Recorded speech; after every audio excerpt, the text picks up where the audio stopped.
তিনি পাহারাদারি করেন, বন জঙ্গলের কোন পশু হিংস্র প্রাণী যেন এই রোগীটাকে আক্রমণ না করে। আমার মা বোনেরা খুব ভালো করিয়া বুঝেন, তাদের সাথে যদি জান্নাতে থাকতে চান তাদের আদর্শ লালন করেন।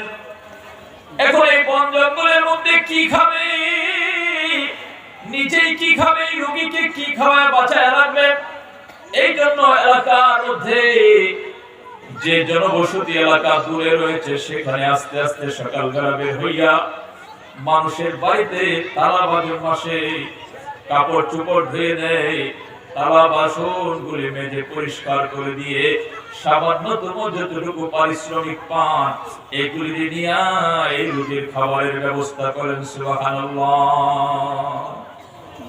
আমার মাগো খুব ভালো করিয়া বুঝো, রাজ সিংহাসনের রাজরানী এক পয়গম্বরের স্ত্রী আবার আরেক পয়গম্বরের নাতনি যদি অবস্থা হয়, আল্লাহর কি পরিমাণ পরীক্ষা তাদেরকে করা হলো। কিন্তু শয়তান তাতেও সন্তুষ্ট হলো না, বরং তারা যে আল্লাহর উপরে রাজি আর খুশি এই জিনিসটা মোটেই সহ্য করতে পারলো না। এই জন্য মানুষের ভেদ ধারণ করে যে এলাকায় তিনি কাজ করে জীবিকা নির্বাহ করেন সে এলাকার মানুষকে যায় বলল, তোমাদের কাছে এমন এক মহিলা এসে তোমাদের কাজকর্ম করে দিয়ে যায়, যে মহিলা এমন রোগীর সেবা করে যে রোগী পছন্দ ধরা রোগী, এই রোগীর সাথে যার হাত লাগে এই হাত দিয়ে যদি তোমাদের কাপড় ধুয়ে দেয়, তোমাদের থালা বাসন মেজে পরিষ্কার করে দেয়, তোমাদেরকেও সেই রোগে পাওয়ার সম্ভাবনা আছে। নাউযুবিল্লাহ।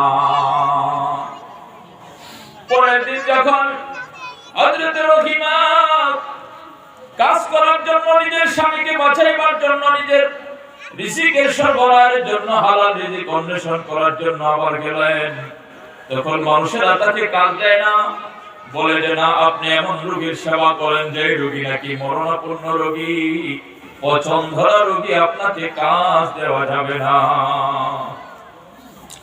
আল্লাহর বান্দী বড় পেরেশান হয়ে গেল, কি ব্যাপার, আমি যেখানে থাকি কেউ জানে না, আমার পরিচয় অত্যন্ত গোপনে রেখেছি, আমার পরিচয় কেউ জানে না, এখানে কেমনে মানুষ জানলো তাও তো বোধগম্য নয়। এলাকা থেকে আরেক এলাকা সেখানেও একই অবস্থা, এক এলাকা থেকে আরেক এলাকা সেখানেও একই অবস্থা। আমার মা বোনেরা খুব ভালো করিয়া বুঝেন, একটা পর্যায়ে যখন সন্ধ্যা হয়ে গেল কোন খাবার নিয়ে আসতে পারেন না, আল্লাহর পয়গম্বরেরা সওয়াল করতে পারেন না, তাদের জন্য সদকাও খাওয়া যায় না, মিসকিনও হতে পারেন না, মানুষের কাছে হাতও পাততে পারেন না। সর্বশেষ তিনার মাথার চুলগুলি বিক্রি করে অল্প পরিমাণ খাবার নিয়ে বাসার দিকে রওনা হয়েছে। এদিকে শয়তান হযরত আইয়ুব পয়গম্বরের কাছে আইসা বলে, ও পয়গম্বর, আপনি বলো আল্লাহ ওয়ালা এখানে জিকির আজকার করতেছেন, আল্লাহকে ডাকেন, অথচ আপনার স্ত্রী মানুষের বাসা বাড়িতে চুরি করে আপনার জন্য খাবার সরবরাহ করে, এই খাবার খেয়ে আপনাকে আল্লাহকে ডাকলে আল্লাহ তো শুনবে না। আইয়ুব পয়গম্বর বলে, কি বলো, আমার এই বিপদ মুহূর্তে আমার স্ত্রী একমাত্র আল্লাহর রাজি খুশি করার জন্য যে আমার খেদমত করে, সে কিভাবে চুরি করে আমি তো বুঝে আসে না, এটা আমি বিশ্বাস করি না। একটা পর্যায়ে শয়তান বলে, বিশ্বাস যদি না করেন তাহলে আজকে তার মাথার চুলগুলি দেখেন, আজকে চুরিতে ধরা পড়ার কারণে তার মাথার চুলগুলি কেটে রেখে দেয়।